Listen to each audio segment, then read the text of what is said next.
First जो question है क्या था कि opposition offer by the electrolyte of a cell, कोई सेल होता है उसका जो इलेक्ट्रोलाइट ऑफर करता है एक किसके रास्ते में, फ्लो ऑफ करंट के रास्ते में कुछ रेजिस्टेंस ऑफर करता है, और इसका नाम क्या था, इंटरनल रेजिस्टेंस। तो फर्स्ट का आंसर था बेटा बी, और इसका क्या ऑप्शन था बेटा, internal resistance, that is the internal resistance. First का बी है। क्वेश्चन नंबर 2, क्वेश्चन नंबर 2 क्या है, quantization of charge indicates that.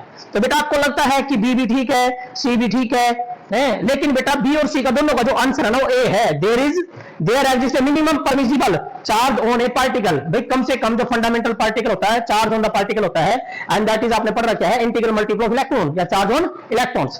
तो दूसरे का क्या आएगा बेटा, ए ऑप्शन आएगा सेकंड का। थर्ड क्वेश्चन, क्वेश्चन नंबर 3 है। क्वेश्चन नंबर 3 का electromagnetic waves can be produce, electromagnetic wave कैसे प्रोड्यूस होती है बेटा, stationary charge no, moving charge with constant velocity no, क्या आएगा, एक्सेलरेटेड चार्ज पार्टिकल। तो आएगा इसका सी ऑप्शन, तो इसका आएगा C option. Question number 4, question number जो 4 है उसका जो ऑप्शन आएगा बेटा वो आना है आपका, क्या कहता है कि for which of the following the power factor is equal to 1। बेटा पावर फैक्टर क्या होती है, पावर फैक्टर होती है cos फाई, और ये किसके इक्वल है, 1 के इक्वल है, और तब होगा जब फाई की वैल्यू क्या होगी, 0 होगी, और फाई की वैल्यू होगी फेज डिफरेंस 0, और फेज डिफरेंस किसमें 0 होता है, प्योर आर में होता है, रेजिस्टिव में होता है। तो इसका ऑप्शन आएगा ए, क्या आएगा बेटा, ए ऑप्शन आएगा। Now question number 5, question number जो 5 है बेटा कहता है एम्पियर सर्किट लॉ, मैथमेटिकल में लिखना था सिंपल सा, एम्पियर सर्किट लॉ क्या था बेटा, that is B dot D L, क्या था बेटा, B dot D L is equal to mu naught into में करंट, ये था बेटा एम्पियर सर्किट लॉ, ठीक है, that is the mathematical form लिख लीजिए। उसके बाद है question number 6, ideal ammeter. Question number 6, ideal ammeter का जो रेजिस्टेंस है, अरे भाई एमीटर का काम क्या है, करंट को मापना, अरे करंट तो तभी तो जाओगा जब रेजिस्टेंस ना होगा, है? तो आइडियल एमीटर का रेजिस्टेंस क्या बेटा, क्या था, 0, क्या आएगा, 0 आएगा इसका आंसर। और ये सारे के सारे जो सारे के सारे क्वेश्चन है बुक में देख लेना, डॉट लग रही है अलग से, सारे क्वेश्चन होता है, और बुक के पीछे क्वेश्चन दे रखे, सारे क्वेश्चन उसमें है, उठा के देख लेना। एक दो क्वेश्चन की स्टेटमेंट थोड़ी चेंज है, क्योंकि एज इट इज तो बेटा कभी नहीं आता, क्योंकि थोड़ा बहुत फिजिक्स में माइंड लगता है। उसके बाद है हेनरी, यस सिंपल सा क्वेश्चन है, क्वेश्चन नंबर 7, हेनरी किसकी यूनिट है भाई, इंडक्टेंस की है, सेल्फ इंडक्टेंस क्या बचा है, म्यूचुअल इंडक्टेंस क्या दो, हेनरी उसी की यूनिट होती है, मींस इंडक्टेंस किसकी है बेटा, इंडक्टेंस की यूनिट होती है हेनरी, चाहे एल का दो चाहे एम का दो। उसके बाद है क्वेश्चन नंबर 8, क्वेश्चन नंबर 8 का था, right the relationship electric field और इलेक्ट्रिक पोटेंशियल। अरे भाई सिंपल सा कि जो इलेक्ट्रिक फील्ड होती है वो potential gradient dv by dr, क्या होता है बेटा, dv by dr, potential gradient में और इलेक्ट्रिक फील्ड में ये रिलेशन होती है। उसके बाद क्वेश्चन नंबर 9, क्वेश्चन नंबर 9 जो बेटा अजर्सन और रीजन का, ये क्वेश्चन ऐसा है, इसमें लगभग बहुत सारे डिस्कशन होते हैं हमारे आपस में टीचरों के साथ, सभी कम्युनिटी जो फिजिक्स के बेटा टॉप लेक्चरर। तो ये क्या है, यदि वहां पर रीजन में मैग्नेटिक फील्ड का जिक्र ना करता तो वहां ऑप्शन में हम क्या ले सकते थे, इलेक्ट्रिक फील्ड का भी ले सकते थे, लेकिन इसमें क्या कर रखा है, सिर्फ क्या कह रखा है रीजन में कि force on the charge particle, yes right है बेटा, कि चार्ज पार्टिकल पर जो फोर्स है हमने पढ़ रखा था F directly proportional to Q, दूसरा क्या था एफ डायरेक्टली प्रोपोर्शनल टू क्या बी, तीसरा क्या था F directly proportional to V sine theta. तो एफ बराबर Q V B sine theta, F बराबर क्या था, Q V B sine theta, याद है ना, तो इसका मतलब ये ऑप्शन आ रहा है, ये राइट है। तो इसका मतलब इसका फर्स्ट आएगा कि assertion and reason both are right, और रीजन क्या करता है बेटा, एक्सप्लेन करता है किसको, ए को। तो इसका ऑप्शन क्या आएगा बेटा, इसका ऑप्शन आना ए।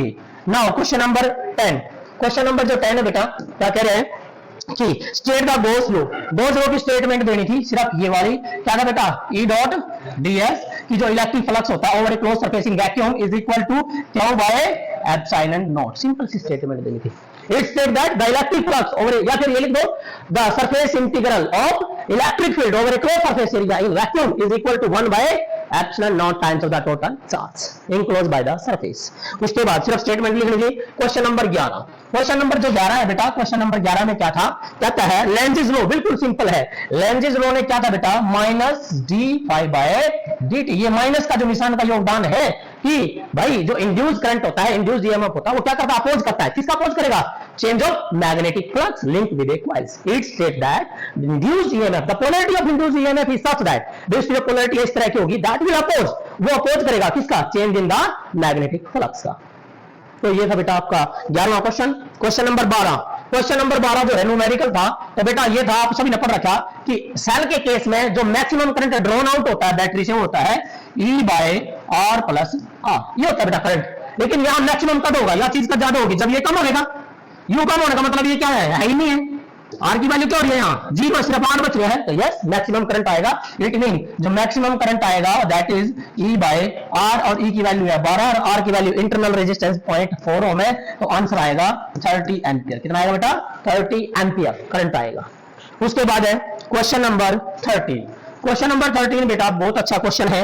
Expression force between the two parallel current carrying conductor, कर दिया होगा सभी ने कि दो पैरेलल करंट कैरिंग कंडक्टर है, ये वाला बेटा, एक ये है एक ये है, सेम डायरेक्शन में है, तो क्या करते हैं अट्रैक्ट ईच अदर। मैंने आपको कराया था कि ऐसे है तो इस साइड इन है, ऐसे इस साइड इन है, इस साइड क्या बेटा आउट, एक इन एक आउट है, तो इसका मतलब क्यों है अट्रैक्शन, क्यों है भाई अट्रैक्शन। इन दोनों की वजह से फील्ड आपने क्या देखा, इसकी फील्ड में यो रखा और इसकी फील्ड में यो रखा, तो यहां पर आपने निकाला था बेटा force per unit length mu naught upon 4 pi and that is 2I1 I2 by R। लेकिन ये क्या है फोर्स पर यूनिट लेंथ, क्या था बेटा ये फोर्स पर यूनिट लेंथ था। अब फोर्स निकाल लिया तो इन 12 कर दो, लेंथ कर दो, ये डेरिवेशन था बेटा 3 नंबर का है, बहुत अच्छा डेरिवेशन है। ये 5 नंबर का आता है क्योंकि इसके साथ एक और डेफिनेशन आ जाती है डिफाइन 1 एम्पियर 5 नंबर में, तो ये अच्छा टॉपिक है।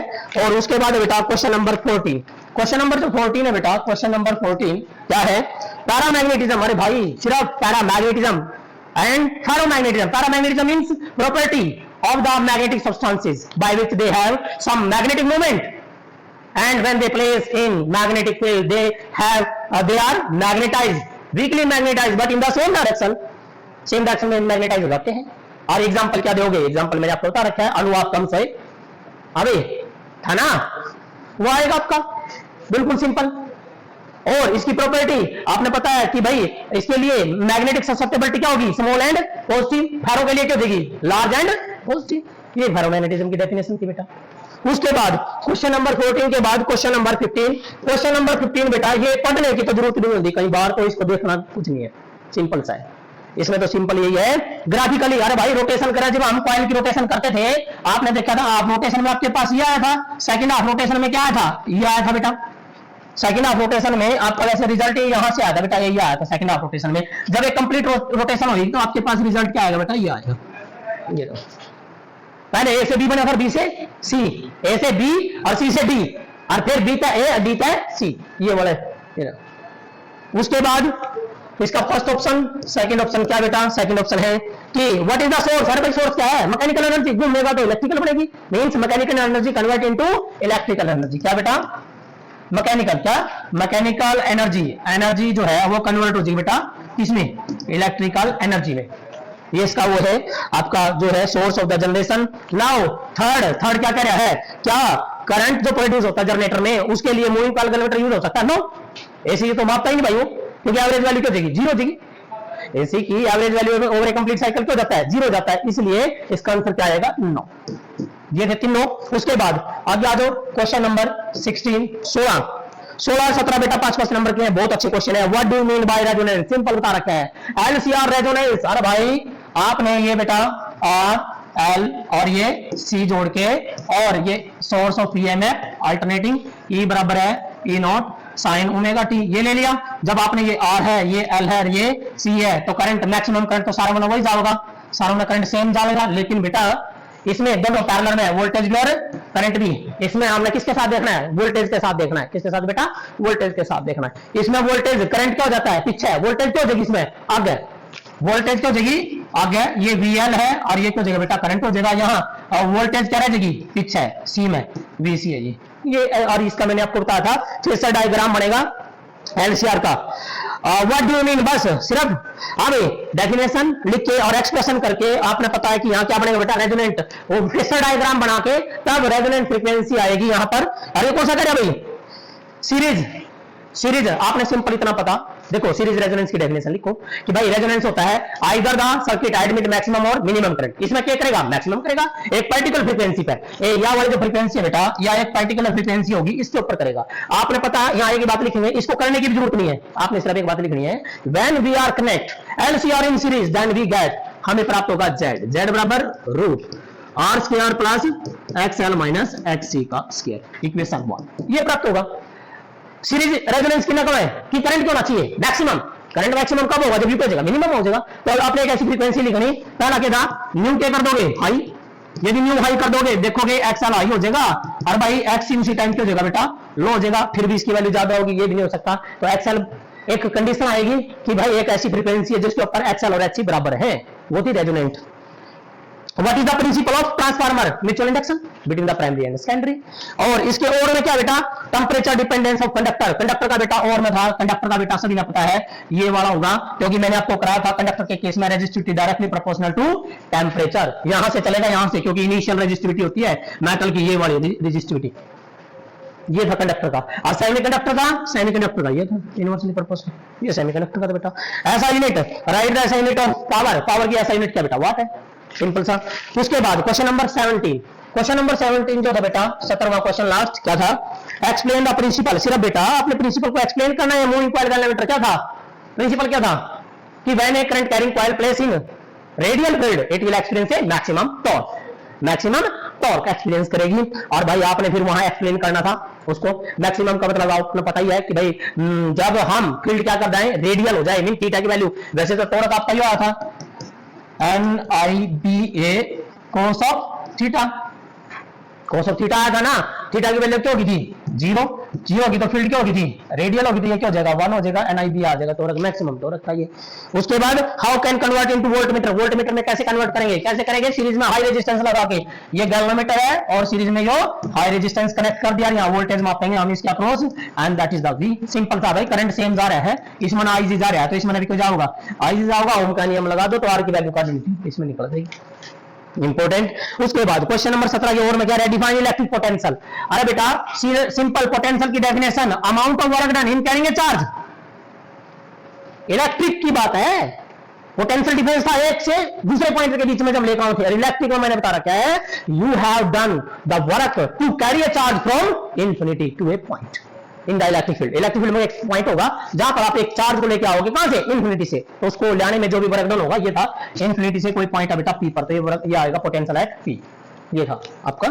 और इसके लिए derivation for the dipole, dipole वाला है बेटा, इसमें जो डाइपोल है भाई ये माइनस क्यू चार्ज है, ये प्लस क्यू चार्ज है, ये सेंटर है और ये भाई पॉइंट है, यहाँ पर आप पोटेंशियल इसकी वजह से नेगेटिव हो जाएगा, इसकी वजह से positive, that is R1 that is R2, इनको आगे बढ़ा लो, ये परपेंडिकुलर ड्रा कर लो यहाँ से, इसके ऊपर बिल्कुल सिंपल था बेटा, बिल्कुल बहुत ही सिंपल था। तो ये था पेपर बेटा, और इसका जो सॉल्यूशन है विद PDF मैं शेयर कर दूंगा, आप चेक भी कर लेना, बिल्कुल ओके है, सॉल्यूशन मैं शेयर कर दूंगा, देख भी लियो। और इतना आसान पेपर नहीं आ सकता है, इतना इजी पेपर नहीं आएगा, ठीक है।